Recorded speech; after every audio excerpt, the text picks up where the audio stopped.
model, co-founder of her own cold brew business, 1 Degree C, and in collaboration with York 21, launched a capsule clothing collection called Y21X Grey Evolution. Ms Ong Bee Yan is unstoppable at 61 years young, not old. 67. 67, I'm sorry. 67 years young. So I first heard about Bee Yan from a newspaper feature on the Straits Times in 2021. And then I had a chance to speak on the same panel with her in November 2022. And somehow we became friends. So today, I'm very excited, honored, and privileged to have Bee Yan here at the Providend Conversation.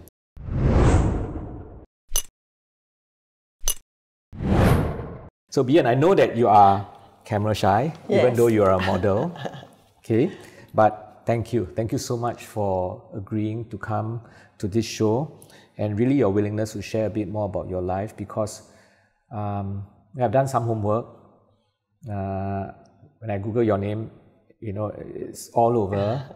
I've read different aspects of your life, your Christian life, your personal life, and I found it very inspiring. That's why I wanted you to come and just share freely about your life to bless other people.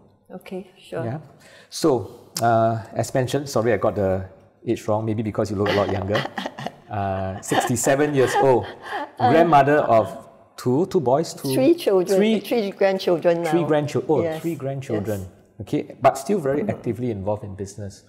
So maybe we can start by sharing with everybody, what is your main motivation? I mean, you could have just retired and stay at home and look after grandchildren, not involved at all. So what's that main motivation? I think it's more to lead a healthy, fulfilling and meaningful life. And for me, it's a journey.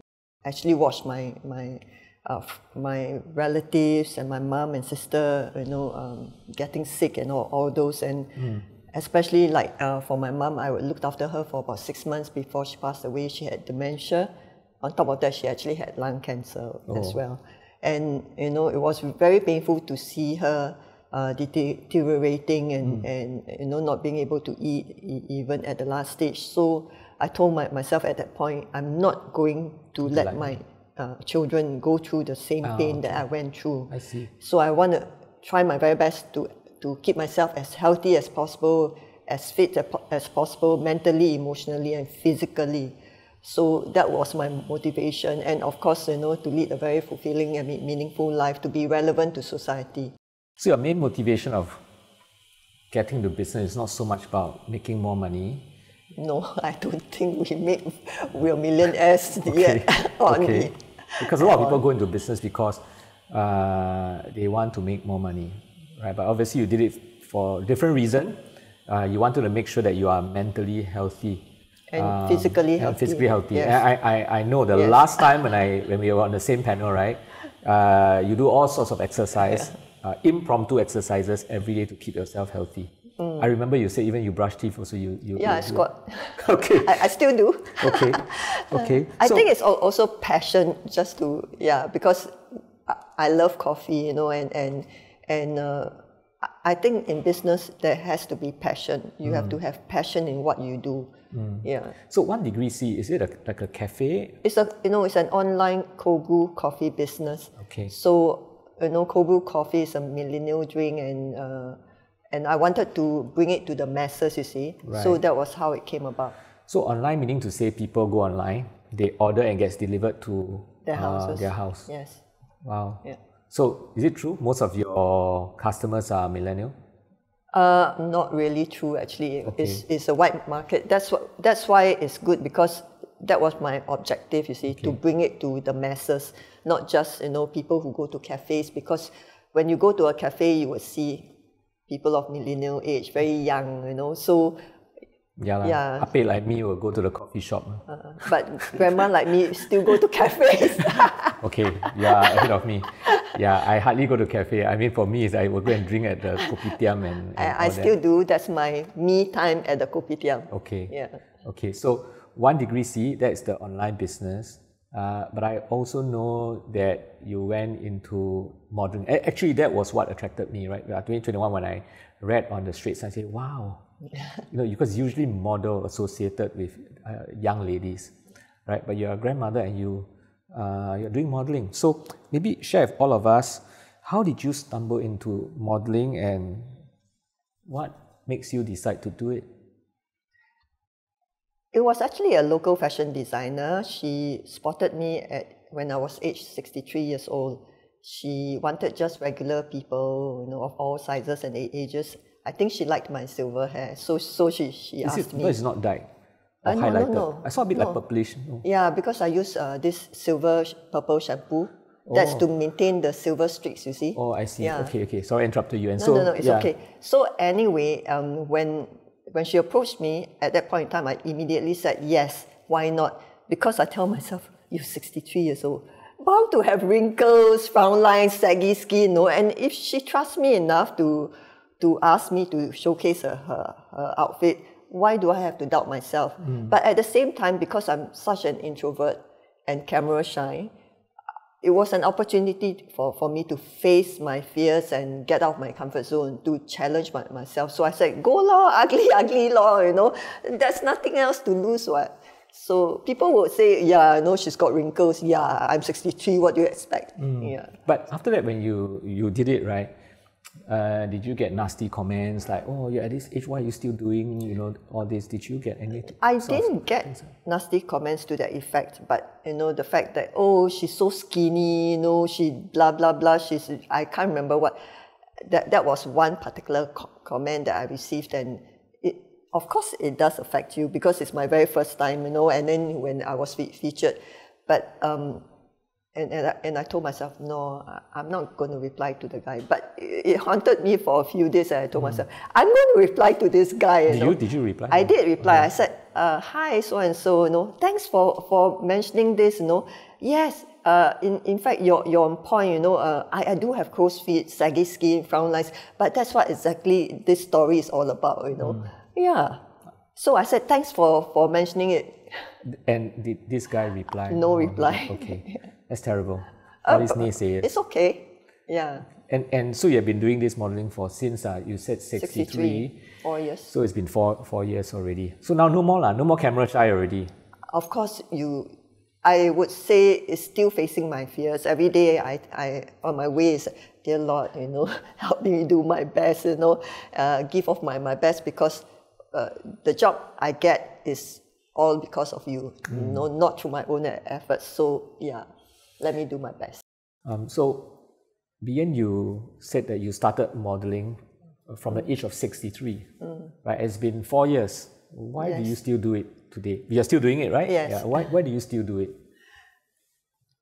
I think for me, when I you know, became a model and I kept getting jobs, it occurred to me, why me, you know?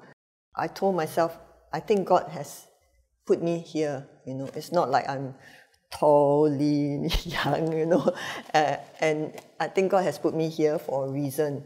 And I told myself it's probably for me to pay it forward in kind, so I can use the money, part of it, to donate to charity. I see. I can, you know, also use my experience, my journey as a model, as an influencer, to share on my platform at Grey Evolution to encourage not just seniors, from what I have read so far from my followers' comments, but, you know, people who feel that, oh, no, they don't feel good about themselves, to encourage them that, you know, me at this age, if I can be a model, if I can do it, so can you. And if I'm willing to challenge myself, get out of my comfort zone, so can you, you know. So yeah, I guess that's why I'm doing it. So your followers, right, are they seniors mainly, or there are also quite a significant number of younger people following you? Actually, I was looking at the demographics recently. From 18 to 44, wow. 60 over %. Wow, so majority, they are not retirees. No. Maybe they follow you to show it to their parents. Yes, exactly. Probably. So initially when I started Grey Evolution, my objective was to reach the seniors. And after that, I was thinking, I think no one my age actually has Instagram, you know. So I said, never mind, maybe, you know, the children will show it to their parents. which I think they do. I think you are right. I think most people at this age wouldn't have Instagram. I don't even know whether they know how to use their smartphone. Most people, of course, there are a minority who will. Instagram, no. I'm still learning. So. Yeah, but that's so inspiring, right? Because I mean, if I can go out there and tell people you are 60, oh come on, 60 is nothing. Look at Bee Yan, she's 67 and she has an Instagram page and all that. So I see a common theme. A lot of things that you do, whether it's the business, whether it's the modeling, the motivation is really not money. It's about living a meaningful life. It's about being mentally and physically healthy. And it's also about helping those people disadvantaged who needs help. So we see all this nice aspect about you, right? The glamorous part about you. But I also know that life was tough growing up. Maybe you want to share with all of us, how was your growing up years like? Okay, so do you have the whole day? I have. I have the whole day. We just have to stop a while for the camera to take a break. But we do have the whole day and we can break it into many, many episodes. I can write a book, I think. Tell us. Okay, so I don't think growing up it was tough for me. Okay. I've got 3 meals a day. I think I would say my family I come from a middle income family. I would consider that. I have clothes to wear, so what's there to complain? I don't think I ever complain. I lived with my grandparents. I mean, my grandma actually. My granddad passed away a long time ago. But I lived with my grandmom, and she was looking after the rest of my cousins at her house. And why do I have this low self-esteem? And I'm so camera shy. I guess. All my cousins, they're really very, very beautiful. And, this cousin would be the favorite of this auntie, the other one would be the favorite of another auntie. And even though at that time, I felt that, I do so well in school, I tell myself I'm smarter than them, and yet I'm no one's favorite, So I guess that's where my low self-esteem came. I'm not anyone's favorite. Yeah, so... And then subsequently, when my grandma passed away, that's when we lived with my mom. And then both my mom and my dad, they were working. They were working in a mental institution as hospital attendants. Yeah. Those days, Woodbridge, is it? Yes, Woodbridge Hospital. Yeah, so they were just hospital so-called attendants. Yeah, so I remember that my mom would cook meals, and then when we come back from school, we will eat the meals. So. I would say the only luxury I can remember would be my mom bringing back bacon sandwich, which the hospital patient didn't want to eat. That to me was a luxury. Yeah. So but we still had fun. Yeah. So you mentioned about you felt that you're not loved. You felt that your cousins and siblings even. Cousins, yeah. You felt that they were prettier. I know I didn't prep you for this question, but do you feel that is real or more how you felt? It's really more your self-esteem, low self-esteem that caused you to feel that way? I think so. I mean, in my eyes, when I see them, I tell them, wow, they're so beautiful. And also, I guess it's like, as a young kid, you wonder, why is she someone's favorite when I'm not, right? So that's where the self-esteem comes from. So I guess I don't look at myself as, but you're beautiful also. Yeah. Right. No doubt. Yeah. Your husband is here, I'm sure he agrees. He's got no choice, otherwise he has to sleep outside. Yes, I know that. I understand that.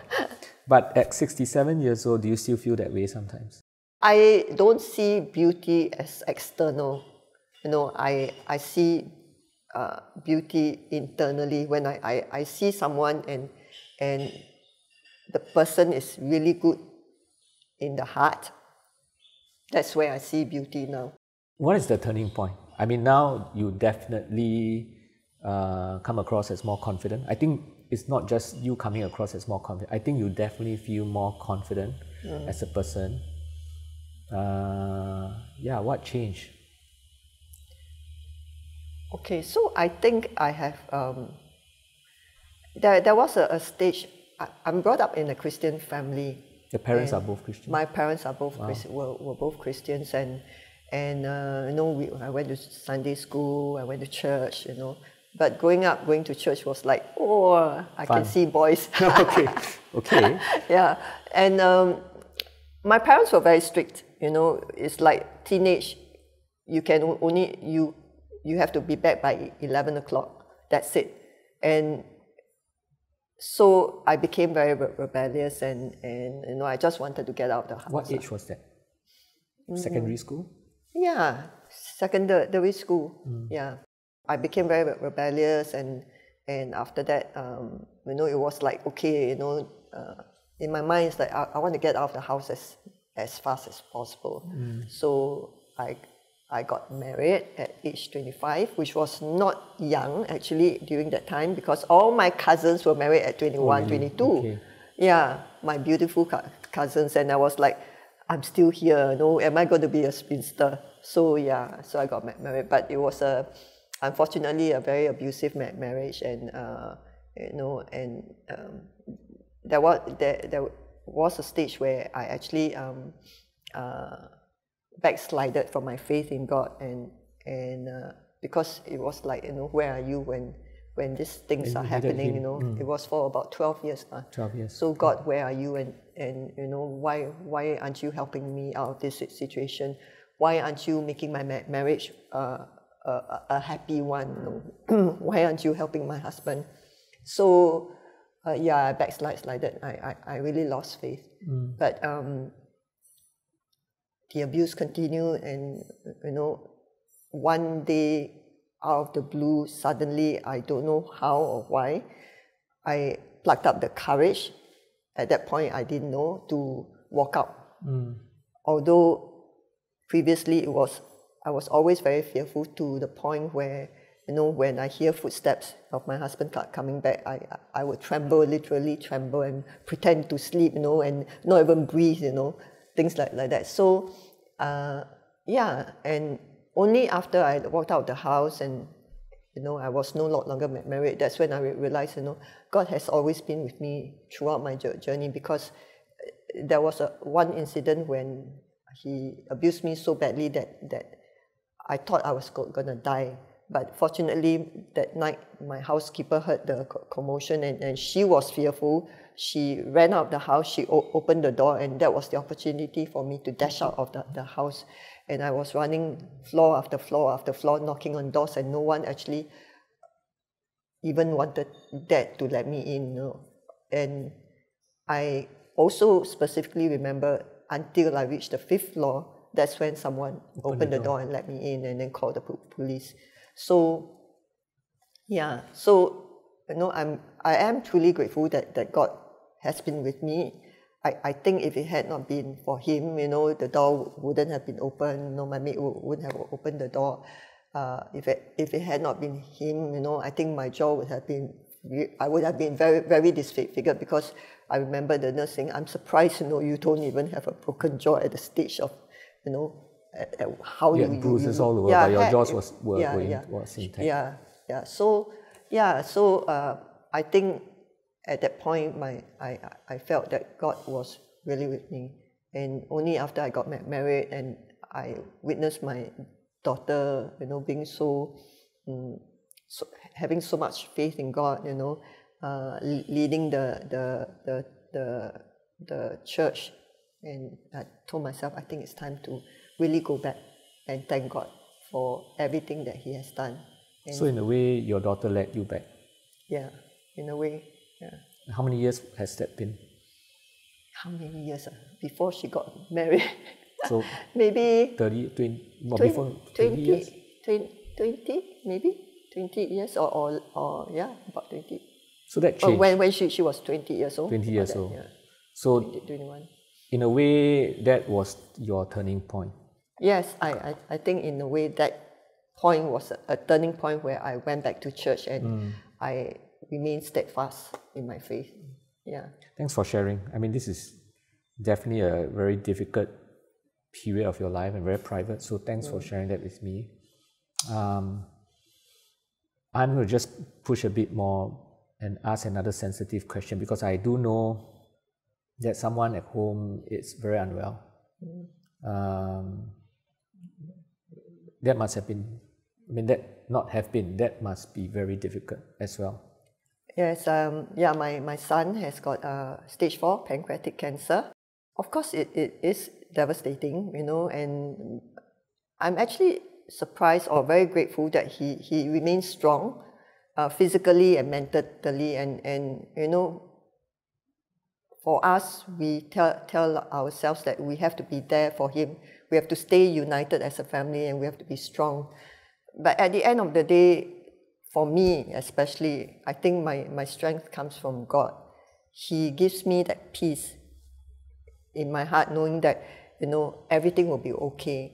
Of course, I cannot profess that every day. I tell people everything is okay. Everything is okay. There are days when you because of circumstances, people say, oh no, or when I see him losing weight, or I see him feeling very down, that's when I of course there's this doubt in me, but I get back on my feet, and I tell myself, look, I will not let my faith be tested. I will continue to fight on and trust God. Yeah, tell us, most people would feel like, well, I had such a difficult first marriage. I was beaten up badly. Just when I thought everything is well now, my son is down with this illness. And most people will be very angry with God, right? Say, what kind of God are you? That gives me such bad life. And if people are superstitious, right, they'll say, it must be all the bad things you do. You better go and give money. Or, whatever, right? But you didn't feel that way. No. Why? I don't know why, to be honest with you. I think maybe subconsciously I tell myself, God, you've been with me through ups and downs. You've never failed me, although I don't see it at that point in time. You've never failed me, and so why do I doubt you now, right? And I have good news, my son had his latest scan on Monday, and his cancer have all shrunk, and there are no new detections. So that's really good news, and I praise God and thank God for this miracle. And just to share with you, my son, my daughter brought my son to a church, and bumped into the pastor in the lift, and my daughter said, Pastor, it's a church that they've not visited. Your son has not visited at all. Not even you. Not even my daughter. Yeah, not even me. So bumped into the pastor and said, Pastor, but we heard that he actually is like he actually holds healing sessions and all that. So she bumped into him and she said, Pastor, can you pray for Rong, my son's name? And the pastor said, yeah, sure, something to that effect. I think, there's some sickness around your stomach area, and then he ended off by saying, no, God is not done with you, you will be healed.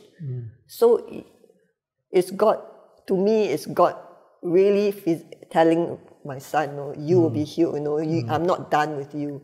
Yeah. So he's true to his words. Yeah, thanks for sharing. Yeah. That's what a wonderful story, and especially so that is not all negative, because now there's new hope. Your son is getting better. I want to switch gear a bit, because we've been talking about some really not so happy things. So let's talk a bit about the future right now. Okay. Tell everyone, what are you up to nowadays besides the modeling? I know you are doing you're going to do a charity in August. Okay, so this year I'm having my second Y21 collaboration on my capsule clothing line. So it's going to be launched in the middle of 2023. It's going to be a little bit more colorful. So yeah, I'm very excited about that. I'm very grateful to Yacht 21 for having so much faith in me. And the other one that I'm very, very excited about is also, my very first ever charity fashion show modeled by cancer survivors. Wow. Yeah, so... male and female as well? Male and female. Okay. And it's going to be held on August 25th. And 100% of the proceeds will go to National Cancer Center. 50% will go to the cancer research, and 50% will go to the financial aid for low-income family where the members have cancer. So, I'm very excited. Yeah. And so if you want to support, this cancer patient, more importantly, cancer research, to find a cure for cancer, we're going to post out news to tell all of us how we can support this great initiative. Yeah. So is that all that you are up to besides your capsule collection and the charity show? Anything else that you are up to? My goal is to do 1 chin-up this year. Wow. Okay. 1 chin-up. Okay. No, that's very good. You do one and then we'll ship to the National Service Boys. And I'll serve national service. And the joke in the army, the sergeant will always tell the recruit, my grandmother can do better than you. And in this case, you can do one. Not yet. I haven't done yet. No, but you can do one, and then if the recruits cannot even do one, they'll say, my grandmother or this grandmother can do better than you. Oh dear. So please do one, and then we're going to take a video and post it up. Oh dear, then I have to work harder now. Just do one. So thanks for sharing that. Now, I usually sort of like end this conversation by sharing this definition of what is a good life. And this is from a book that I read. And the title of the book is Repacking Your Bags. The authors, Richard Leder and David Shapiro, they define the good life as living at the place you belong, with the people you love, doing the right work on purpose. Right? So I'm going to repeat that. The good life is living at the place you belong, with the people you love, doing the right work on purpose. Now, of course, all of us may define what is a good life quite differently, but I always feel that this is a pretty good working definition to start with. What do you think? Do you think that's a pretty good definition for yourself? Yes, I think it's on point. I think I'm living a very good life, very purposeful and meaningful life, and useful life, very relevant to I feel I'm very relevant to society. I'm still relevant to society. And I'm able to pay it forward. I'm at the right place at the right time.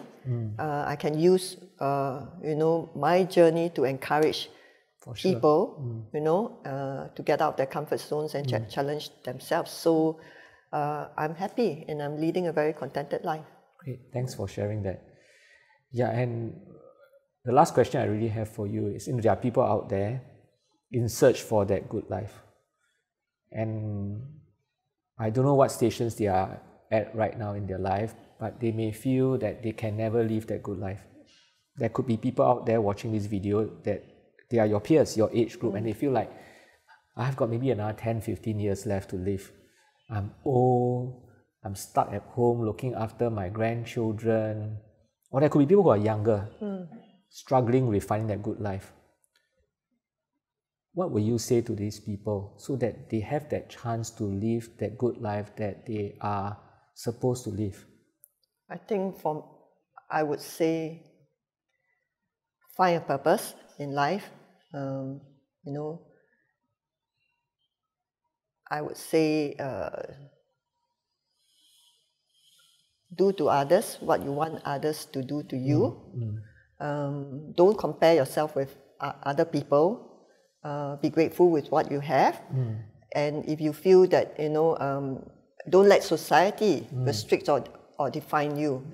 And for us seniors ourselves, don't restrict ourselves or define ourselves that we are too old to do this, we're too old to do that. Get out of our comfort zone, challenge ourselves. There's no such thing as failure, as long as you try. Like right now I'm talking to you, I may not have been good at the interview, but I try. No, it's very okay. good, I try. very good. I'm sure. Yeah. I'm sure people say it's very good. Yeah. So what's there to lose, right? At least you try, and you can tell people I tried. So yeah. Yeah. I will tell you this, right? I think most people will never imagine a person who is almost 70 years old to dress like this. It's a representation of... Is it too young? No, it's not too young. It's not too young at all. But I think it's really inspiring to many people that, I can actually dress up the way I want to dress up. Who says a person who is 50, 60 or 70 has to dress in a certain way? Yes. Right? So thank you very much, Bee Yan, for speaking with us and thank you. Really inspiring all the people who will be watching this video. I am very sure that we're going to get a lot of comments saying that they are truly inspired. Thank you. Thank you so much. Thank you for inviting me. Thank you. So I hope you have been really inspired with this conversation. I don't know what you took away from the conversation that I had with Bee Yan, but even as I spoke to her, I see a lot of strength. I see a lot of courage. I see a lot of that courage to challenge the norm. And when I asked, Bee Yan to talk to you all about how you should start living a good life, you realize that it is never about having more money. And in fact, all the initiatives that she is involved with, the motivation has never been about money. Now, don't get me wrong. I'm not saying money is not important. It is. We need money to live a life. But that's not the starting point. It is all about first making that life decision of wanting to live that good life, and then after that making the financial decisions to enable that good life. So thank you once again for watching. We'll see you in the next episode.